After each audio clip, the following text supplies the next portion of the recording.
Go to the land that I will show you. I will make you into a great nation. I will bless you and I'll make you famous, and you'll be a blessing to others. I will bless all those people who bless you. I will curse all those people who curse you. I will bless you and I'll make you famous, and you'll be a blessing to others. All the families on earth will be blessed. All the families on earth will be blessed. All the families on earth will be blessed to you.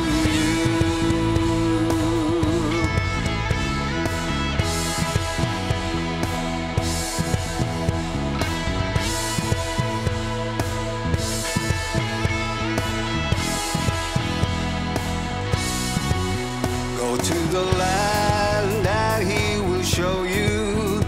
He will make you into a great nation. He will bless you and He'll make you famous, and you'll be a blessing to others. He will bless all those people who bless you. He will curse all those people who curse you. He will bless you and He'll make you famous, and you'll be a blessing to others. All the families on earth will be blessed. All the families on earth will be blessed.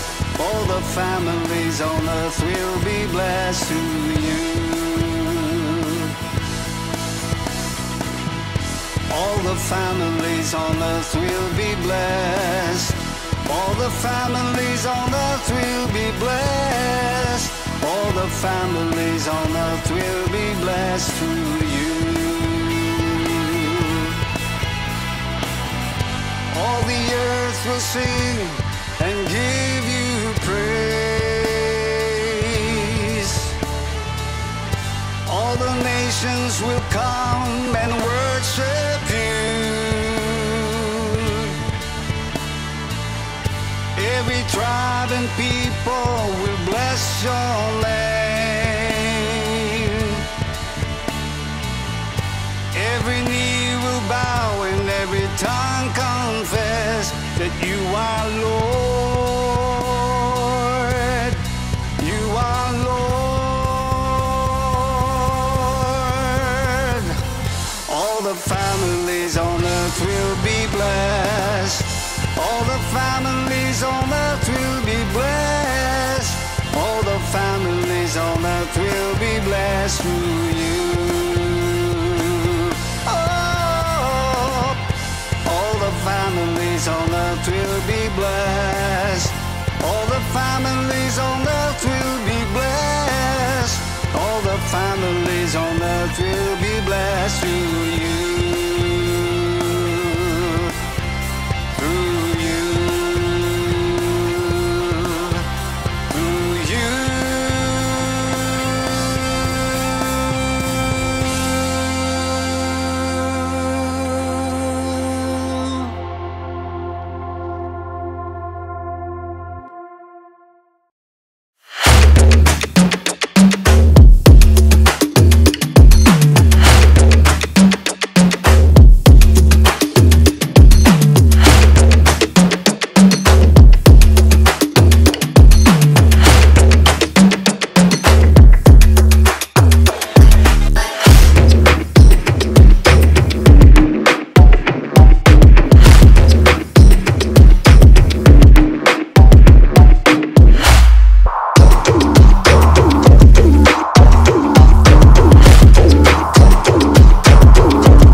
and I'll make you famous, and you'll be a blessing to others. I will bless all those people who bless you. I will curse all those people who curse you. I will bless you and I'll make you famous, and you'll be a blessing to others. All the families on earth will be blessed. All the families on earth will be blessed. All the families on earth will be blessed to you.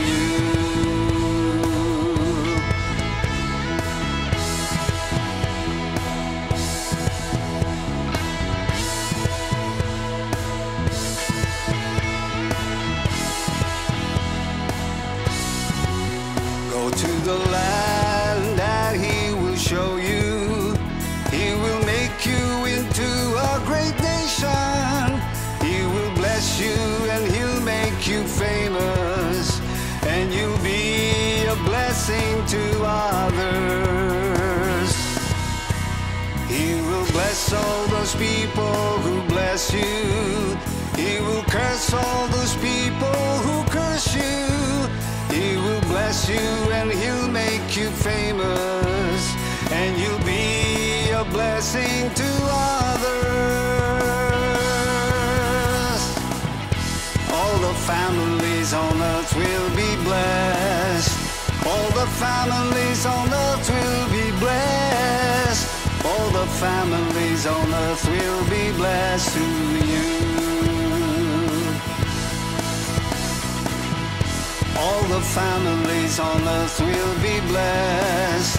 All the families on earth will be blessed. All the families on earth will be blessed through you. All the earth will sing and give you praise. All the nations will come and worship you. Every tribe and people will bless your name.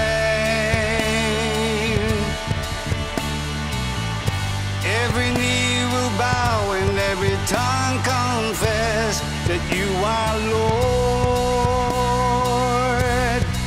You are Lord.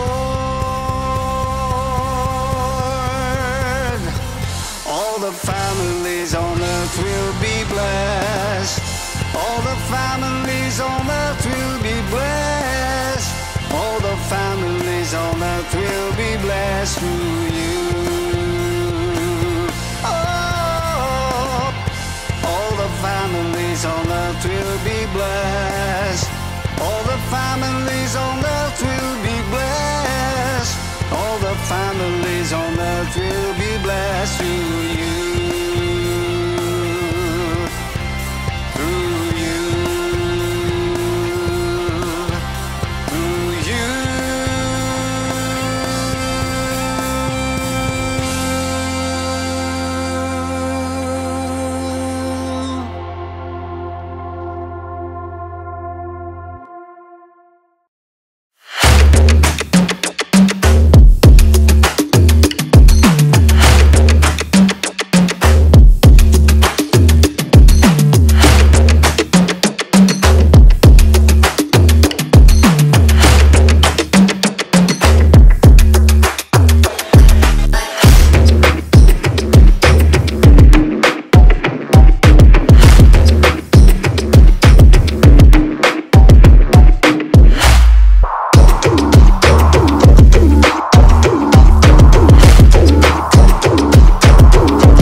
bless you and I'll make you famous, and you'll be a blessing to others.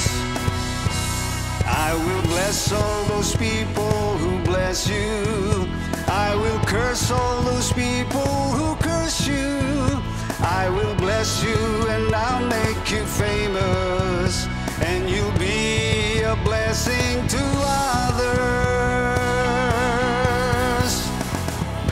All the families on earth will be blessed.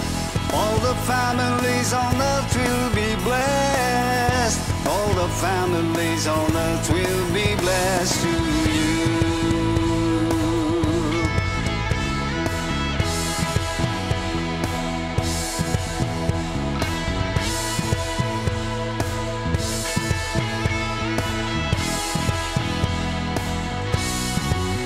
Go to the land that He will show you. He will make you into a great nation. He will bless you and He'll make you famous, and you'll be a blessing to others. He will bless all those people who bless you. He will curse all those people who curse you.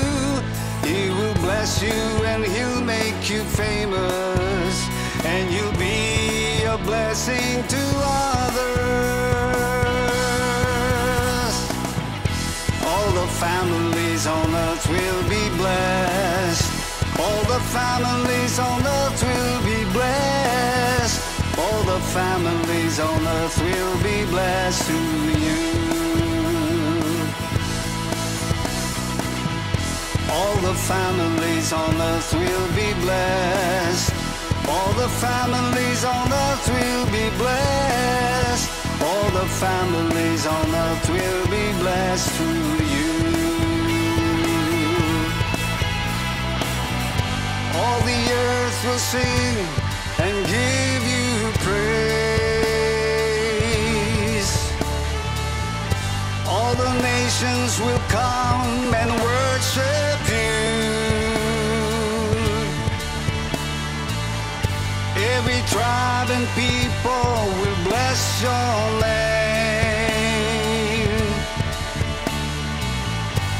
Every knee will bow and every tongue confess that you are Lord. You are Lord.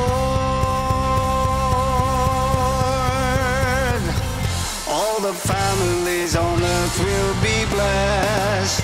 All the families on earth will be blessed. All the families on earth will be blessed through you. Oh, all the families on earth will be blessed. All the families on earth will be blessed. All the families on earth will be blessed through you.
Hallelujah!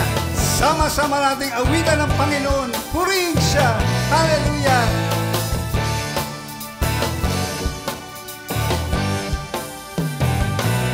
Napakabuti ng ating Diyos, di siya nagbabago. Napakabuti ng ating Diyos, di siya nagkukulang. Itaas ang ngalan niya, lahat ng nilikha. Napakabuti nga ng ating Diyos. Napakabuti ng ating Diyos, di siya nagbabago. Napakabuti ng ating Diyos, di siya nagkukulang.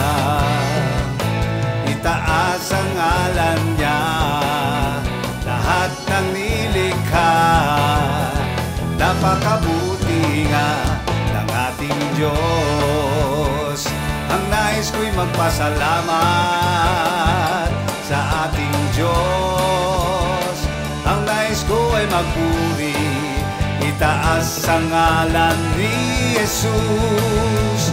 Napakabuti ng ating Diyos, di siya nagbabago. Napakabuti ng ating Diyos, di siya nagkukulang. Itaas ang ngalan niya, lahat ng nilikha. Napakabuti nga ng ating Diyos. Ang nais ko'y magpasalamat sa ating Diyos. Ang nais ko ay magpuri, itaas ang ngalan ni Jesus. Napakabuti ng ating Diyos, di siya nagbabago. Napakabuti ng ating Diyos, di siya nagkukulang. Itaas ang ngalan niya, lahat ng nilikha. Napakabuti nga ng ating Diyos. Napakabuti nga ng ating Diyos. Napakabuti nga ng ating Diyos.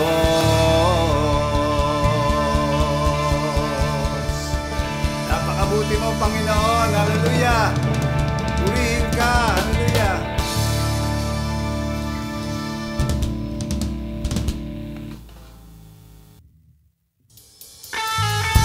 Pupurihin ka namin, Panginoon, at sasambahin magpakailanman.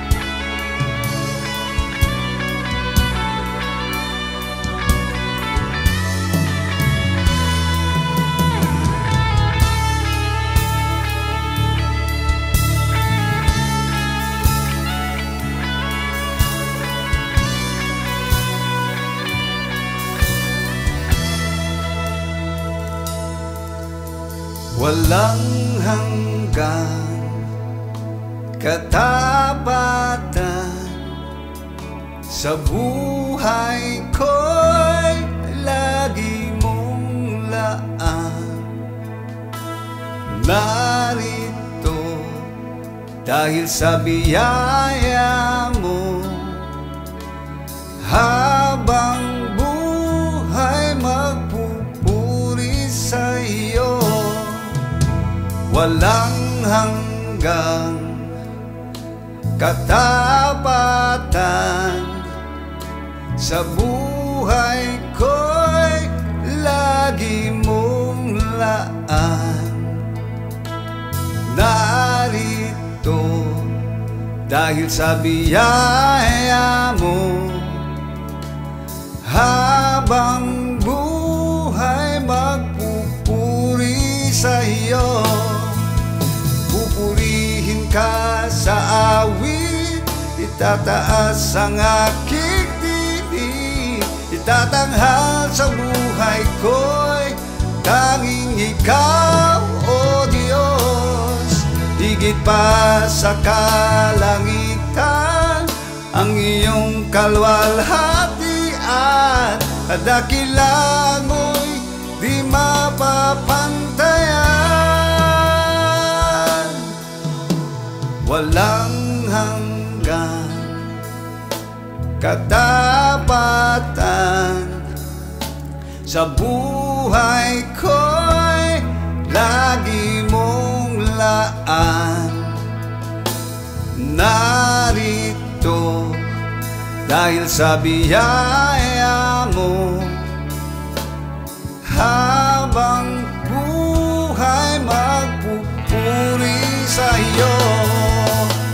Pupurihin ka sa awit, itataas ang aking tinig, tatanghal sa buhay ko'y tanging ikaw, O Diyos. Higit pa sa kalangitan, ang iyong kalwalhatian, kadakilan mo'y di mapapantayan.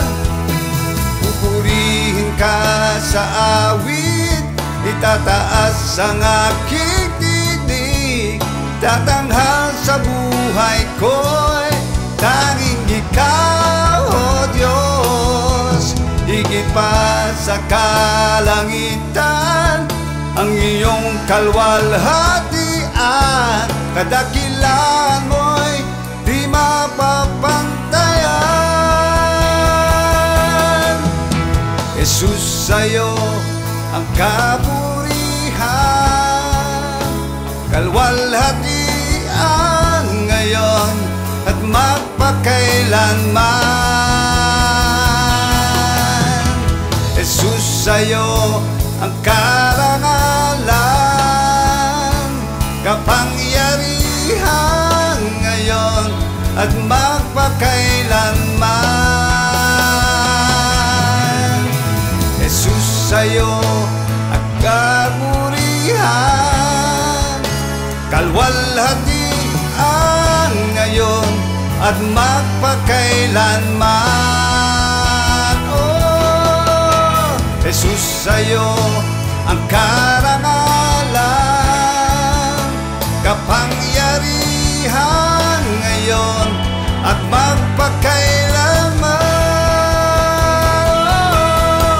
Pupurihin ka sa awit, itataas ang aking tinig, tatanghal sa buhay ko'y tanging ikaw, O Diyos. Higit pa sa kalangitan, ang iyong kalwalhatian, kadakilan mo'y di mapapantayan.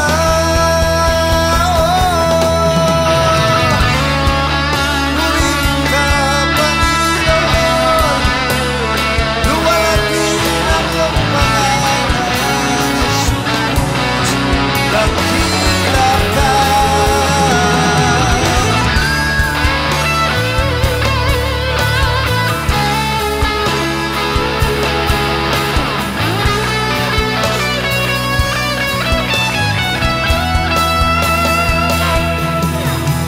Jesus, sa'yo ang kapurihan, kalwalhatian ngayon at magpakailanman. Jesus, sa'yo ang karangalan, kapangyarihan ngayon at magpakailanman. Jesus, sa'yo ang kapurihan, kalwalhatian ngayon at magpakailanman. Jesus, sa'yo ang karangalan, kapangyarihan ngayon at magpakailanman.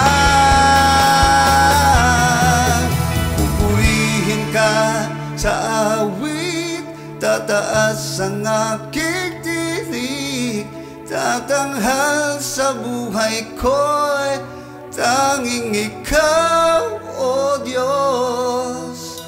Higit pa sa kalangitan, ang iyong kalwalhatian, kadakilaan mo'y di mapapantayan. Jesus,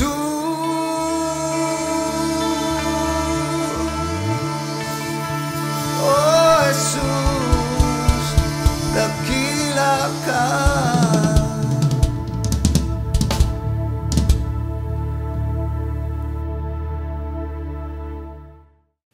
Praise the Lord and glory to God. A blessed Sunday to everyone. Lalo na po to our dear Apostle Joshua Blas and his family sa Executive Committee po, sa aking co-pastors and co-workers at sa mga first-timers na nandito at sa inyo pong lahat na nandito sa platform na ito. Pagpalain po tayong lahat sa pakikinig ng kanyang salita. Amen. Sa buong buwan po ng September, ang topic po natin is about unity in the body of Christ, and I believe po na tayo po ay marami nang natutunan sa mga nakaraang mga messages tungkol sa unity in the body of Christ, and I believe we are all blessed. Amen po. At ngayon po sa araw na ito, ang pag-aaralan po natin is about pursuing unity in the body of Christ, or pagsumikapan po natin ang pagkakaisa sa body of Christ sa ating iglesia po. Amen. Ang ating scripture po ngayon ay makikita po sa Ephesians chapter 4 verses 1 to 7. Babasahin po natin ito sa King James Version. Ang sabi po diyan, I therefore, the prisoner of the Lord, beseech you that ye walk worthy of the vocation wherewith ye are called, with all lowliness and meekness, with long-suffering, forbearing one another in love, endeavoring to keep the unity of the Spirit in the bond of peace. There is one body and one Spirit, even as ye are called in one hope of your calling, one Lord, one faith, one baptism, one God and Father of all, who is above all and through all and in you all. But unto every one of us is given grace according to the measure of the gift of Christ. God bless the reading of His Word. Ano po ang main message of Ephesians chapter 4 verses 1 to 7? Naniniwala po ako ng ating Panginoon ay nag-i-expect po sa atin bilang mga church family or body of Christ na tayo po ay mamuhay na mayroong pagkakaisa para po sa kanyang kalwalhatian for His glory. At ang mga verses po na ating nabasa ay papahayag ng pagkakaisa na ito ay hindi posibilidad, kundi ito ay divine requirement na galing po sa ating Panginoong Jesus. Kaya ang Ephesians po ay chapter 4, ay it is a call for unity among God's people. Sa verse 1 po, ito po ay foundation for all exhortation. Ang sabi po dyan, I therefore, the prisoner of the Lord, beseech you to walk worthy of the calling with which you were called. At makikita po natin sa Ephesians chapters 1 to 3, pinapaalala sa atin kung paano po tayo naligtas sa pamamagitan ng biyaya at kanyang kahabagan. Na-receive po natin doon ang freedom from darkness, yung mga spiritual blessing we receive when we accepted Jesus. We were dead to sin, now we are alive in Christ. Kaya nga po sabi, therefore, ano pong ibig sabihin ng therefore sa Bible? Ibig sabihin, for this reason or because of this. Dahil po sa natanggap natin, buhat sa ating Panginoong Jesus, ito po ang dapat nating gawin. Amen po? So, we immediately recognize that in these verses, Jesus gives a conclusion. Amen? So, the Apostle Paul is appealing to the Ephesians to preserve the unity of the Spirit. Nag-a-appeal po siya na panatiliin o sikapin, panatiliin natin ang pagkakaisa ng Espiritu. So, unang-una po ay this unity is produced by the Holy Spirit, not by human efforts. Hindi po ito natin magagawa sa pamamagitan ng ating sariling gawa, kundi po ito ay pinuproduce po, nanggagaling po sa banal na Espiritu. We are called to guard and keep this unity, not create it. Kailangan bantayan po natin at panatiliin po natin ang pagkakaisa. Pangalawa po, ang unity ay spiritual, unseen and internal, but also expresses itself externally. we start with the internal and move to the external. Mula po sa loob, kaya we have the Holy Spirit inside of us at kailangan ito ay magpakahayag sa atin sa panglabas. Amen po. At pangatlo po, ang unity ay maintindihan natin through understanding the works of the Holy Spirit. Kaya kailangan makita po natin kung paano ang pagkilos ng banal na Espiritu para magkaroon po ng unity sa iglesia. It can only be felt and experienced if the Holy Spirit is present. Kaya nga po, if there is unity, the Holy Spirit starts to move. Amen po? Kaya kailangan nandun po, maranasan po natin at nandun po ang presensya ng banal na Espiritu para magkaroon po tayo ng pagkakaisa. Number 2 po, walk worthy of the calling which you were called sa verse 1 po.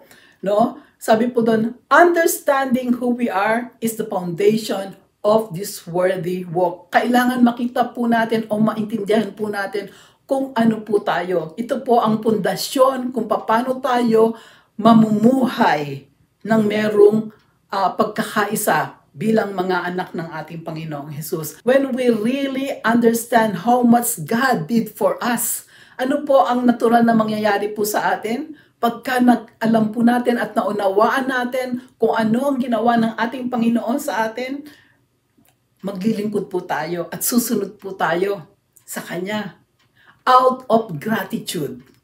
Amen po. So, ibig sabihin, we don't walk worthy so that God will love us. Amen?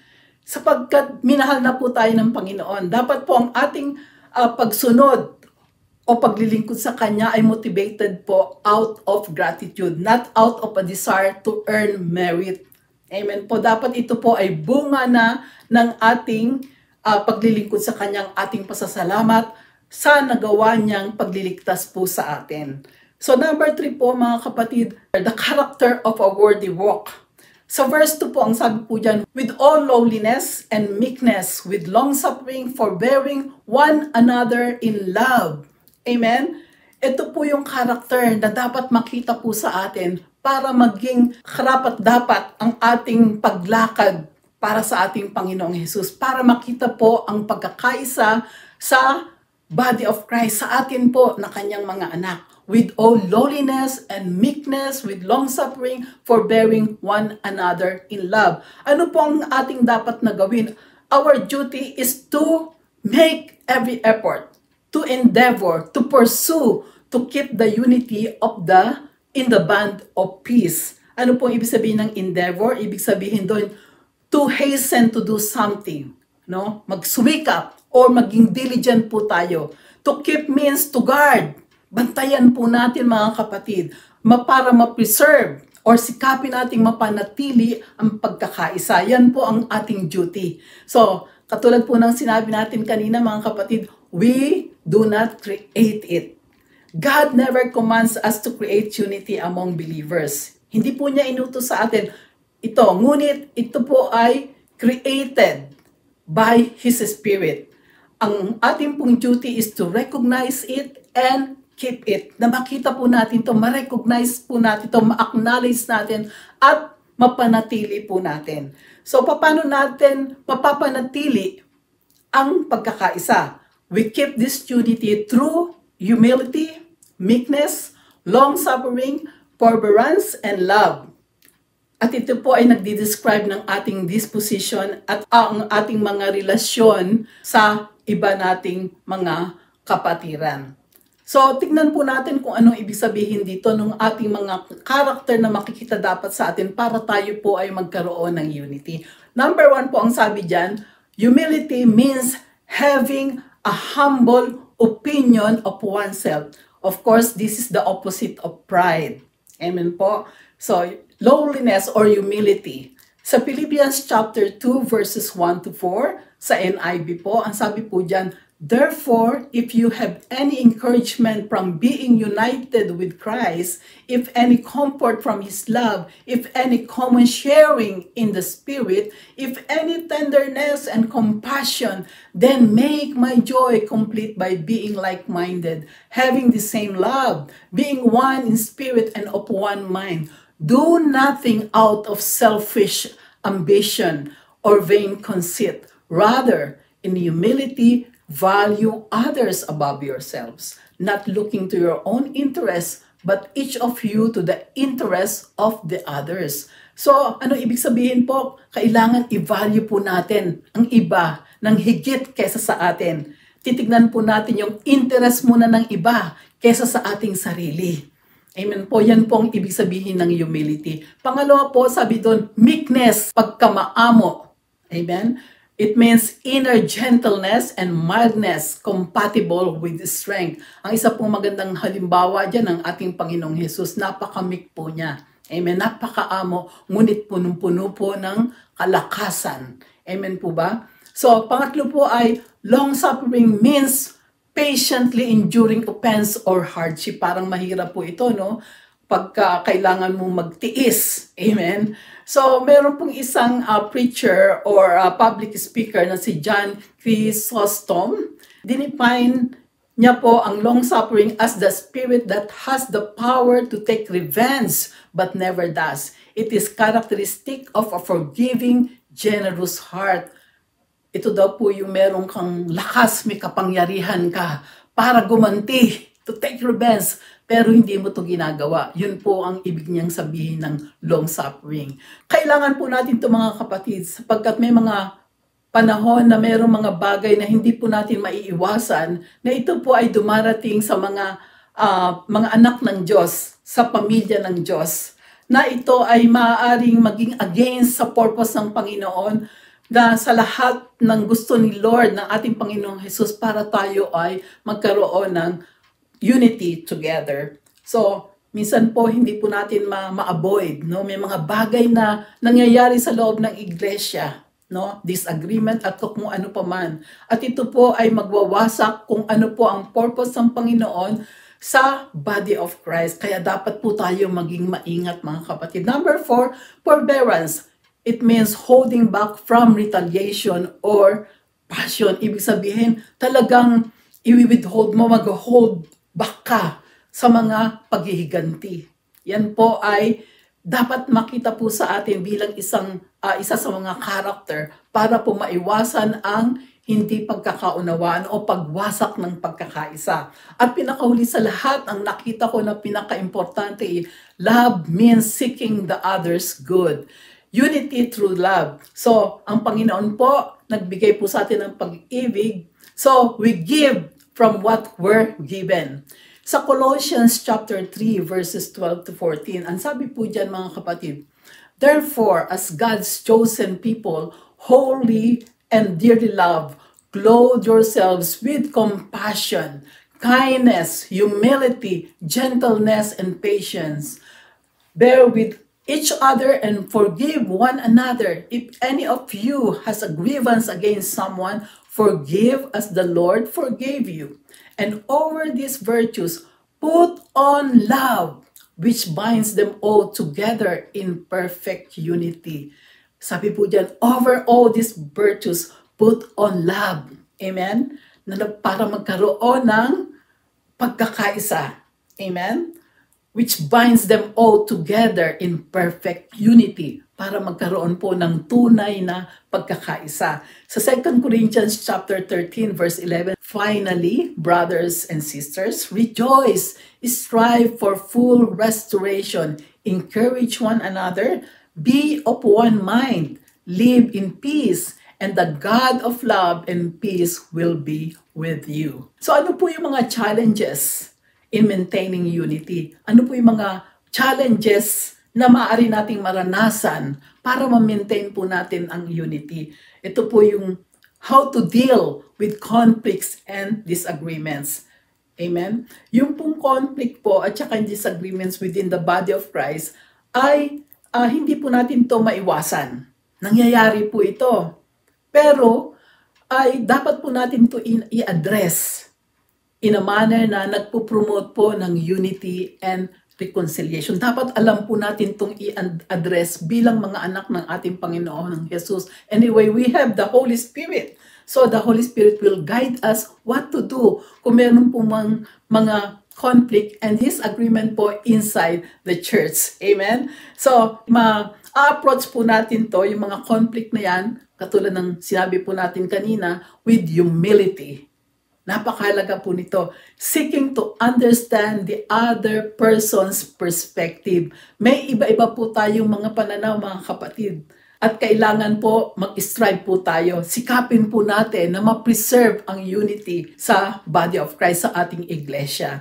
Amen po. Alam nyo mga kapatid, dapat talagang uunawaan natin ang bawat isa. Meron po tayo kasi iba-ibang pananaw sa ating buhay. Amen? Kaya kung ito ay hindi naman ganun kalalim, kailangan po ay pabayaan na lang natin, mag-pray na lang po tayo mga kapatid. Amen? At unawain natin ang bawat isa. Diyan po natin maipapahayag ang tunay na pag-ibig sa bawat isa para ma-preserve po ang unity sa body of Christ. So as we are peaceable, tayo po ay peaceable, peace-loving, and peacemaking, napipreserve po natin ang peace and the unity that binds together. Amen po? Kailangan po yan ang makita po natin. Sa Matthew chapter 5, verse 9 sa NIV, Blessed are the peacemakers, for they will be called children of God. Yan po yung unang naibigay sa akin ng Panginoon nung pinag-iisipan ko ang topic na to. Tayo po ay peacemakers. Kaya nga hinanap po itong verse na ito na nagsasabi, tayo po ay tinawag ng Panginoon. Sabi niya, i-bless niya tayo kung tayo po mga peacemakers at tayo po tatawagin kanyang mga anak. Amen po. At mga kapatid, alalahanin po natin, dapat din nating tandaan na tayo po ay nasa spiritual warfare. Kaya kailangan po maging maingat po tayo sapagkat ang kaaway ay nandiyan sa ating paligid upang wasakin ang pagkakaisa sa iglesia. Ang sabi po niya sa Ephesians chapter 4, verse 27 sa NIV, and do not give the devil a foothold. Huwag natin pabayaan na magkaroon ng daan ang kaaway para siya kumilos sa ating iglesia, sa body of Christ, para masira ang pagkakaisa. And 1 Peter chapter 5 verse 8, be alert and of sober mind. Your enemy, the devil, prowls around like a roaring lion looking for someone to devour. Maging alerted po tayo, maging mga kapatid. Amen? Sapagkat ang kaaway po ay nandyan. Lagi po siyang nakikinig. Amen? Lagi po siyang naghahanap ng pagkakataon para tayo po'y masira bilang mga anak niya na nagkakaisa. Ang gusto niya lamang ay mawasak po tayo. Mawasak ang nais ng Panginoon para sa atin to have unity in the body of Christ. Amen? At isa po, minsan po mga kapatid ay hindi po natin yung mga nakikita yung mga maliliit na bagay na ginagawa ng ating kaaway na kailangan bibigyan po natin ng pansin. Sapagkat minsan sabi nga ay, he is very subtle. Masyado pong subtle ang ating kaaway. Sa Ephesians chapter 5 verse 4 sa NIV, nor should there be obscenity, foolish talk, or coarse joking which are out of place, but rather thanksgiving. Ano po ibig sabihin ng obscenity?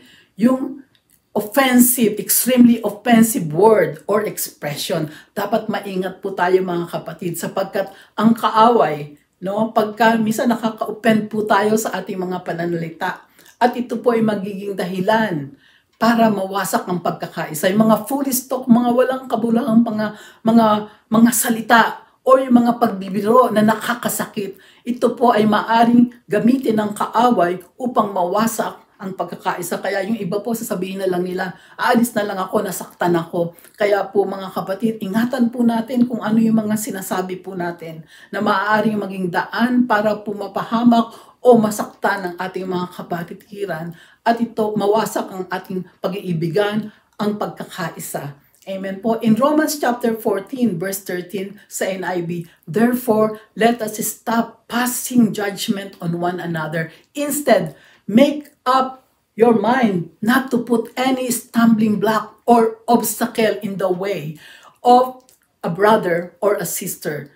Ano po yung stumbling block? Ibig sabihin, mga obstacle that can lead individuals away from faith or righteousness. Mag-ingat po tayo mga kapatid. Ito po ay nagwawasak ng pagkakaisa sa iglesia at nagkakaroon ng mga pagdaramdam, pagkagalit.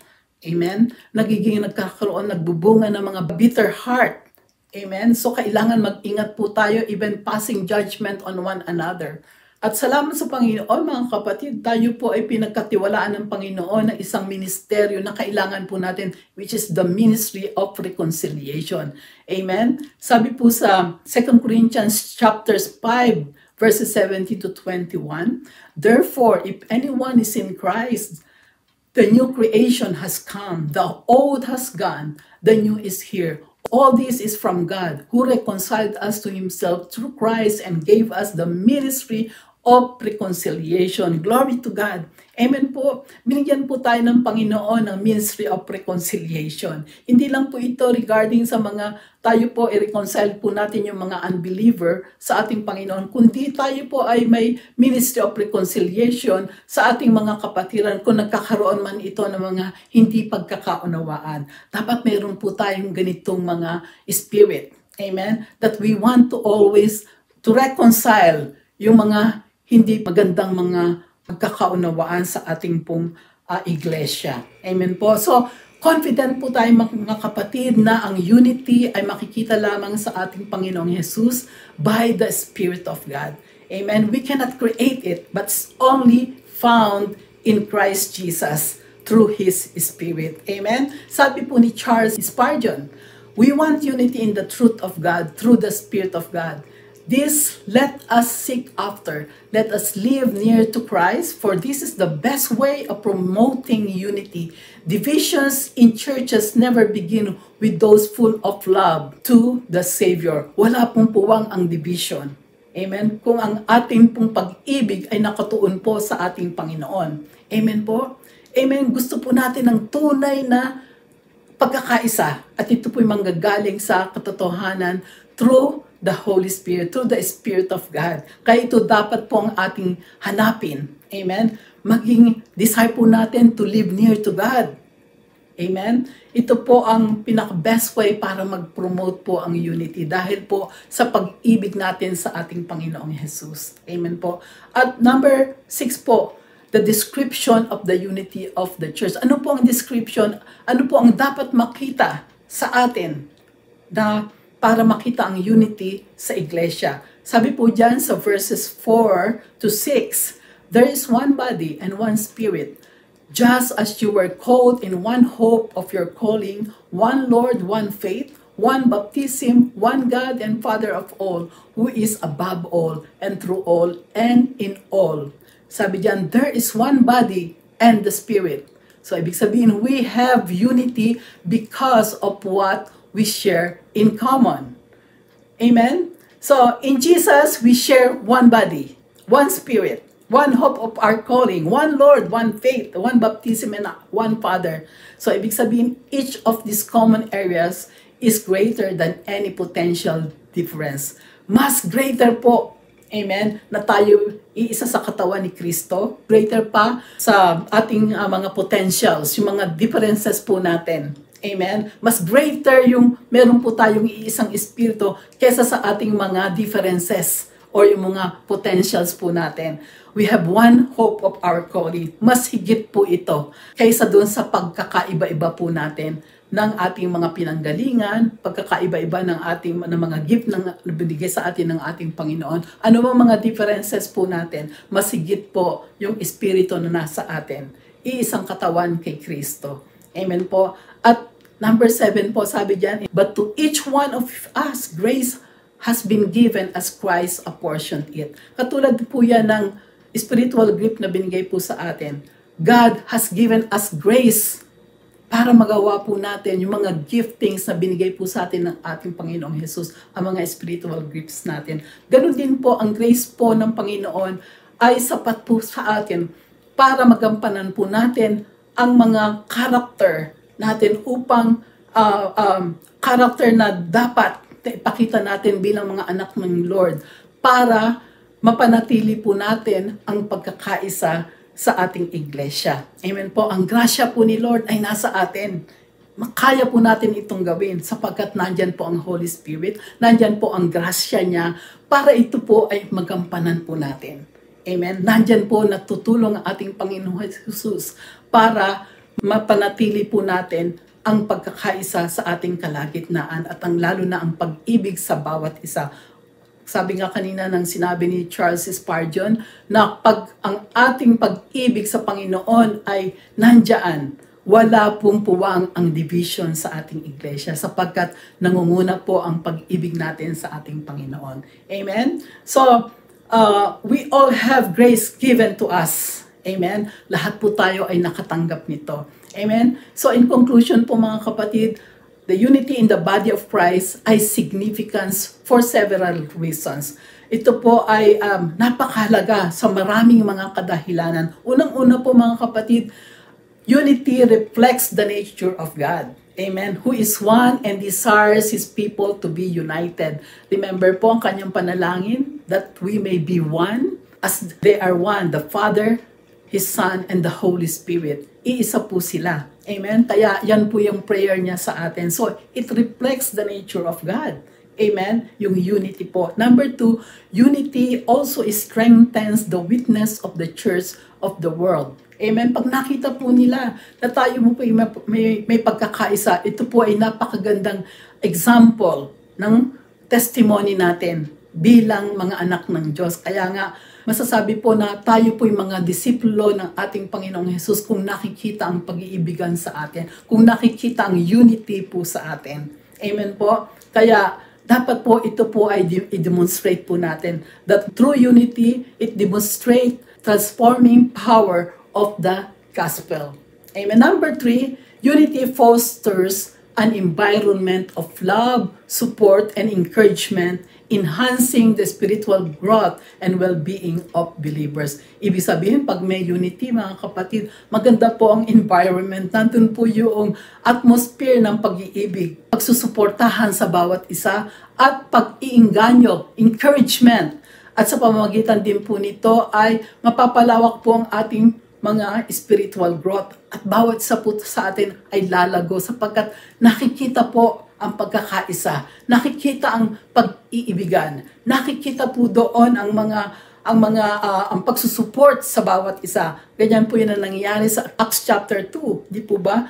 Meron silang pagkakaisa. They share one thing in common. Amen po? So, ito po ay malaking bahagi po para po mapanatili po natin ang pagkakaisa sa iglesia. Kaya sikapin po natin mga kapatid na magkaroon po tayo na ipagpatuloy po natin o i-retain po natin ang unity o i-preserve natin ang unity sa ating iglesia. Kaya nga po sabi sa Psalms 133, behold how good and how pleasant it is for brethren to dwell together in unity.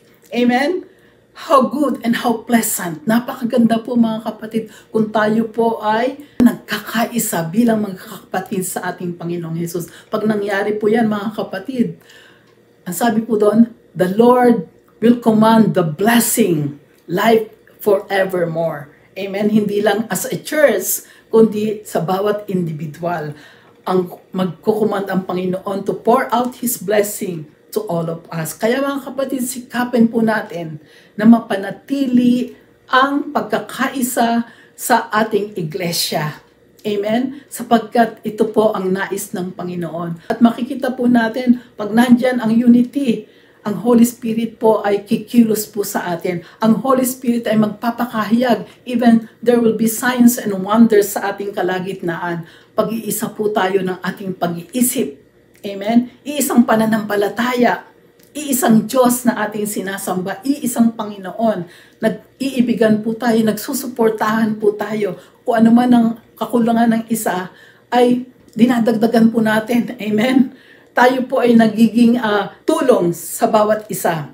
At wala po tayong mga judgment. Hindi po tayo nagja-judge, amen? Kundi lahat po ay nagkakaroon po tayo ng pangunawa sa bawat isa. Kailangan po natin ito mga kapatid. And the Holy Spirit is with us. Tutulungan niya po tayo para mapanatili po natin ang pagkakaisa sa ating iglesia. At makikita po natin, katulad po na nangyari sa Acts chapter 2, na nung nandun po ang pagkakaisa, they share in common. Ano po nangyari? Marami po ang kaluluwa na nadagdag. Amen? Ganyan po ang gagawin.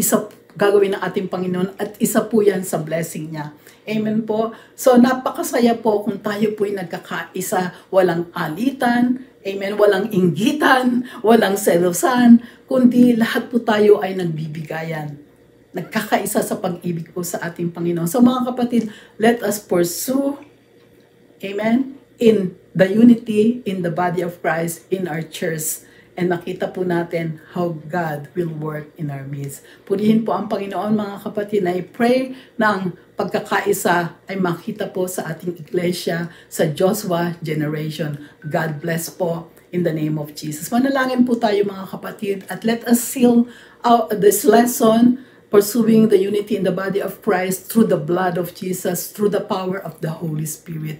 Let us pray. Lord, maraming salamat po Panginoon that we have the Spirit of God, and your desire for us is to be one, to have unity in our church. Lord, thank you so much, oh God, for you have given us so much grace, and we have the power of the Holy Spirit para po magpatuloy ang pagkakaisa sa aming iglesia. Lord, tulungan mo kami, Panginoon, na lagi po namin sikaping manatili ito. Lord, naniniwala po kami, Panginoon, ito po ang nakakalugod sa iyo. At ang pangako mo, Panginoon, pag meron po kaming unity sa bawat isa, Lord, you will pour out, you will command the blessing to all of us. And sabi niya, life forevermore. At hanggang ikaw ay dumating. Lord, maraming salamat po. I pray that you bless each and every one of us. Let the shalom, the perfect shalom be upon all of us in the name of Jesus. Thank you, Lord, in Jesus' name. Amen. Mga kapatid, God bless you po. This is Reb Noemi from Canada. Salamat po. Amen. Magandang araw po. Ako po si Brother Roland Aurelio, and in behalf of my family at kasalukuyan pong naririto sa Germany since 2023 and ng Cavite District sa panguna po ni Pastor Aseni and Pastor Roy Villacarlos, ay binabati ko po kayo ng isang blessed Sunday and shalom shalom po from our top leaders to our every disciple and member po ng ating simbahan. Sa grasya po ng Panginoon, kami po ng aking pamilya ay patuloy po na nakakapaglingkod sa Lord sa Cavite District virtually through worship and sharing of the Word of God. And at the same time, dito po sa Full Gospel All Nation Church sa panguna po ng Filipino pastor dito sa aming lugar sa Germany. Mula po nung ako po ay nag-umpisang maglingkod sa Panginoon nung college hanggang magkaroon ng stable job and family, ay natutunan ko po ang mahalagang principle ng Bible about giving our tithes and our offering. Sa biyaya nga po ng Panginoon ay pinagpala niya po ako na makapunta po sa hindi bababa sa 7 bansa, including Israel, US, and now in Germany, and nakasama ko rin po ang pamilya ko po sa US and now sa Germany, at patuloy pong hinahanap ang presensya ng Panginoon in any way possible. Ito pong biyahe namin sa Germany ay nabuo po nung closing part ng pandemic nung mid-2022 dahil po may isang kaibigan na nagyaya na mag-work here. I asked the Lord in prayers and I received confirmation that time. But my deal with the Lord was that I had to bring my family. If at any point I would see a big block along the road, I could still back out. Sa grace po ng Lord, all the interviews and visa processing went smoothly, and it only took around 3 months to get my work visa, and to follow will be my family's visa. Sa ang aking pong wife and ang aking youngest daughter, 15 years old that time, si Grace, ay easily I can get and connect to my visa, but I realized na yung panganay ko na si DJ ay above 18 and he needed to get a student visa para makasama namin dito. The road was not easy and we took around 5 months of deep prayer together, and with the financial provision needed, we had our moments of a series of confirming yung God's plan, if it was really God's plan that we went here to Germany. But praise be to God, long story short, my company here allowed me to delay my start from November 2022 to April 2023 while we were processing all the papers and asking God for the provision in the process. Sa glory ng Panginoon, one by one, all the requirements were met and provided by the Lord. As I remember yung message sa akin nung around end of 2022 that like yung message kay Abraham that I can go to a foreign land and still magpagamit pa rin sa Lord kahit saan kami naroon.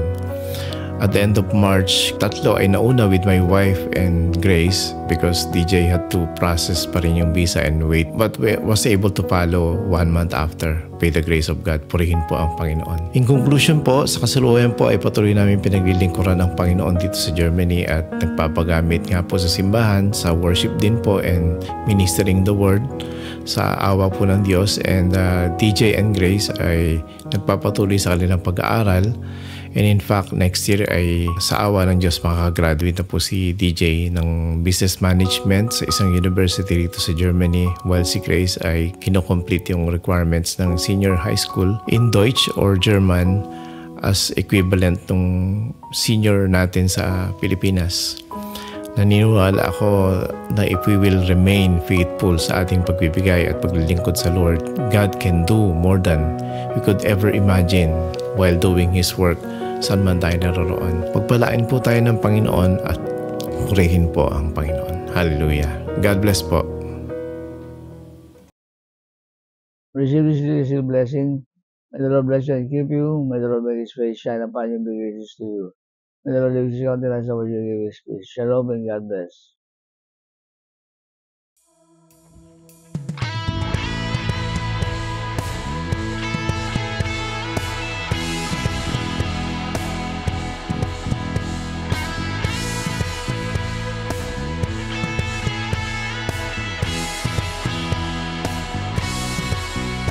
To the land that I will show you, I will make you into a great nation.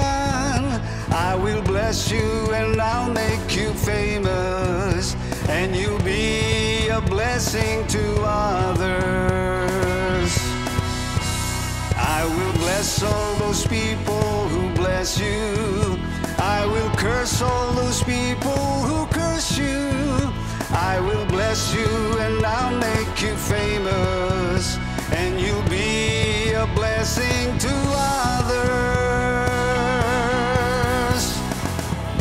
All the families on earth will be blessed. All the families on earth will be blessed. All the families on earth will be blessed to you.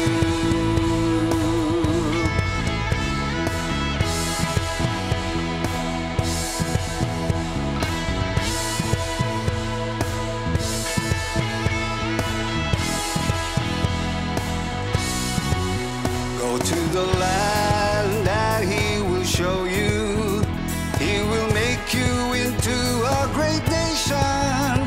He will bless you and He'll make you famous, and you'll be a blessing to others. He will bless all those people who bless you. He will curse all those people who curse you. He will bless you and He'll make you famous, and you'll be a blessing to others.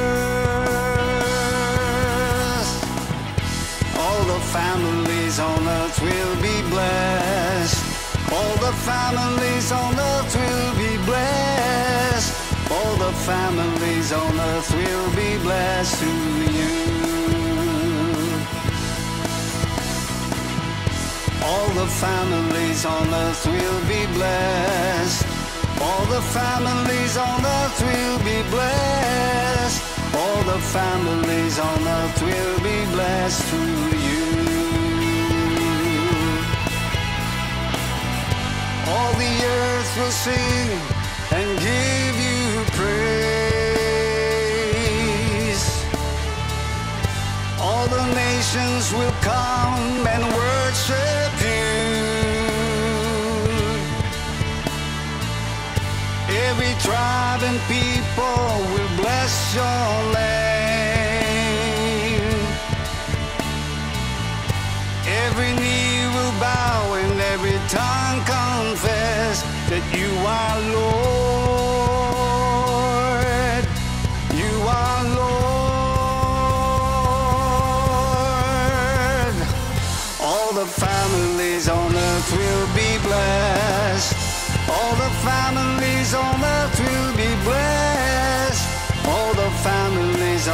will be blessed through you.